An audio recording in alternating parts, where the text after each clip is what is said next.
Mesdames et messieurs, bonsoir. Merci si vous nous rejoignez sur votre journal de 22 heures. Et voici les principaux titres.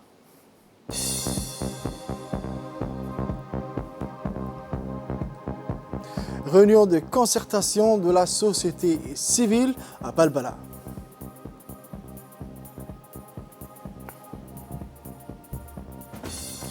Actualité internationale, plusieurs centaines de réfugiés attendent toujours un port sûr pour débarquer. Merci encore de nous rejoindre sur cette édition. Dans le cadre des efforts visant à promouvoir la paix et la cohésion sociale, la salle de festivités du complexe Al-Rahma à Balbala a abrité cet après-midi une réunion de concertation tenue par le Conseil de la société civile en partenariat avec la commune de Balbala. La réunion s'est déroulée en présence notamment du vice-président de la société civile, M. Youssouf Hassan Nuho, le président de la commune de Balbala, le député Abdo Issé, ainsi que des dizaines de notables femmes et jeunes des différents quartiers de la commune. Lors de cette réunion, les participants ont souligné la nécessité de promouvoir la paix, les valeurs de fraternité et de cohésion sociale. Ils ont également rappelé la gravité des événements vécus par certains quartiers qui ont entraîné des pertes humaines et matérielles. Les intervenants ont exprimé leur ferme volonté de soutenir les démarches des forces de sécurité pour maintenir l'ordre et la sécurité. Ils ont aussi profité de cette occasion pour présenter leurs condoléances à leurs familles en souhaitant un prompt rétablissement aux blessés de ces accidents. Au terme de cette rencontre de concertation, les participants ont convenu de former un comité de 50 membres soucieux de parvenir à la réconciliation nationale dans ces quartiers. Autre actualité nationale, le ministère de l'Environnement et du Développement durable, en collaboration avec l'Organisation maritime internationale, OMI, et l'Organisation régionale pour la conservation de l'environnement de la mer Rouge et du golfe d'Aden à Persga, organise un atelier national sur la mise en œuvre des annexes 5 et 6 de la Convention Marpol au Palais du Peuple hier matin, le lundi 2 août 2021. Cet atelier vise à renforcer des capacités nationales, le concept de la prévention de la pollution par les navires dans le cadre des annexes 5 et 6 de la Convention Marpol sous tous ses aspects. L'annexe 5 traite de l'évacuation de toutes les ordures de navires et impose l'interdiction totale de déverser des matières plastiques dans la mer sous quelque forme que ce soit. Quant à l'annexe 6, il concerne les règles relatives à la prévention de la pollution de l'atmosphère par les navires et entrée en vigueur en 2005. Ces annexes fixent des limites aux émissions d'oxyde de soufre et d'autres émissions nocives comme les oxydes d'azote et les particules.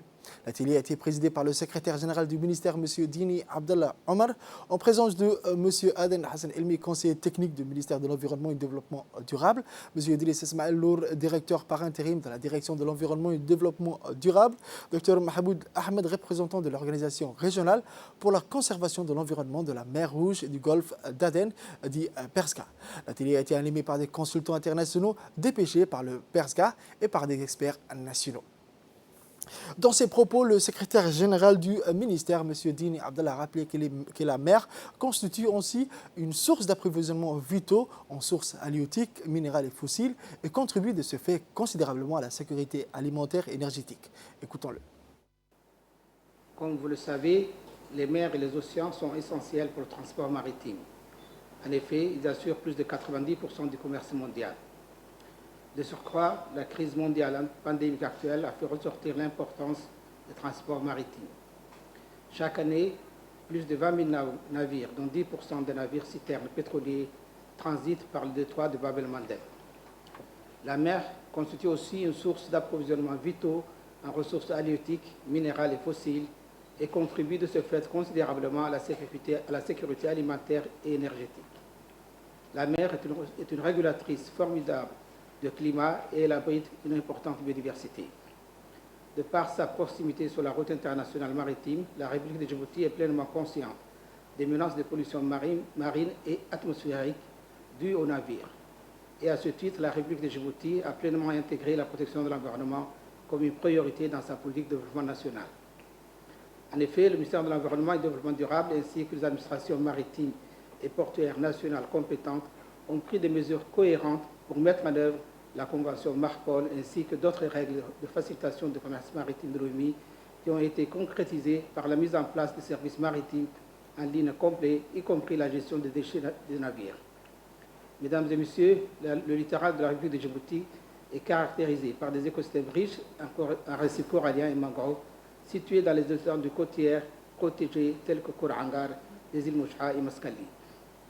En plus des aléas du changement climatique qui menacent gravement ces habitats côtiers vulnérables et plus largement la faune et la flore marine djiboutienne, les ordures provenant des navires peuvent être tout aussi mortelles pour la faune et la flore marine que les hydrocarbures ou les produits chimiques.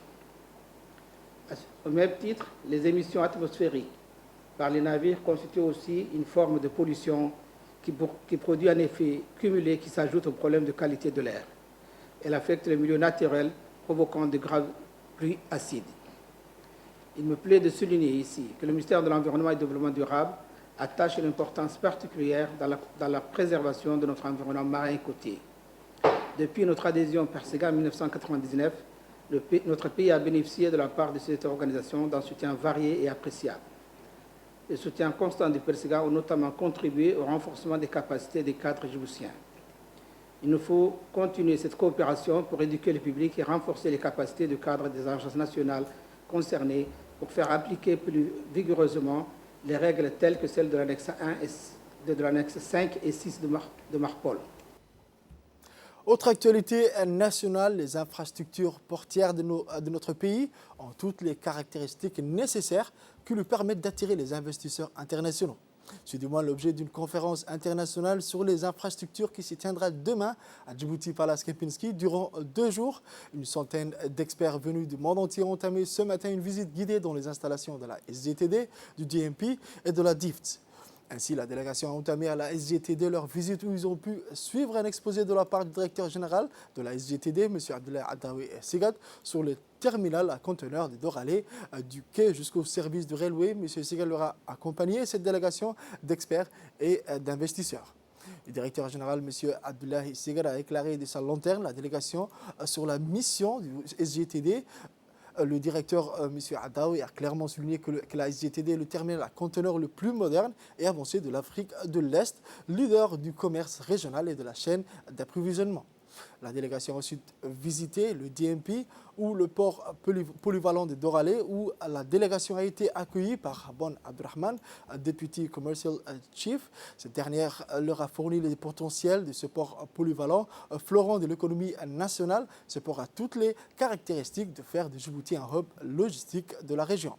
Un véritable fleuron de l'économie djiboutienne, le DMP a accosté au quai plusieurs navires vraquiers transportant des graines et des engrais destinés aux agriculteurs éthiopiens.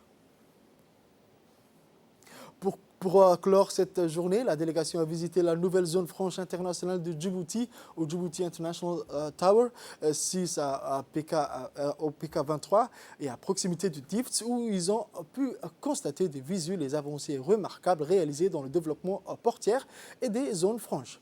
Les visiteurs se sont imprégnés des capacités des infrastructures qui ont fait de notre pays un hub régional incontournable dans les échanges du commerce mondial. Cette présentation qui fut une véritable exposition sur l'ambition et le devenir que s'est donné Djibouti a séduit le magnat australien. Aucun détail lui a échappé. Actualité sport à présent, l'athlète international djiboutien Ayal Suleiman s'est qualifié pour la demi-finale de la série de 1500 mètres dans l'épreuve de ce matin. L'athlète international djiboutien Ayal Suleiman s'est qualifié avec un chrono de 3,37. Le demi-finale se jouera dans la journée du jeudi. Rappelons qu'Ayal Suleiman n'a pas participé à l'épreuve de 800 mètres, privilégiant ainsi sans doute l'épreuve de 1500 mètres. Actualité internationale à présent, c'est dans un bateau que plusieurs réfugiés ont été sauvés samedi en pleine nuit pendant une opération qui aurait duré 5 heures au total. En un week-end, plus de 800 personnes ont été secourues en Méditerranée lors des sauvetages menés par l'Océan Viking ainsi que par l'organisation allemande Sea-Watch.